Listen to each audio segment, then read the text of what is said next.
These are my two favorite liquid adhesives. We have Tombo Multi liquid glue as well as Distress Collage Medium. The Tombo Multi has a fine tip and a squeegee tip to spread the glue out. The Distress Collage Medium just has a fine tip.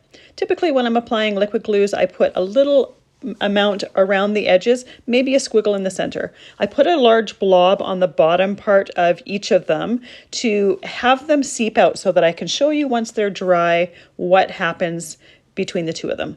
Now, I have never had a project fall apart when I've used either one of these liquid glues. Both of them are excellent. I tend to prefer one over the other for a particular reason that I'll share once they're dry. Because you really don't need to use a whole lot when you're using either one of these liquid glues, each bottle lasts quite a long time and I use them often. I just mark the pieces of paper just so you can tell exactly which glue is which. Now they're dry, pretty much. The Distress Collage Medium dries matte and clear and you can barely see where it is. The Tombo Multi, the underneath part is a little bit wet, but the top part is dry.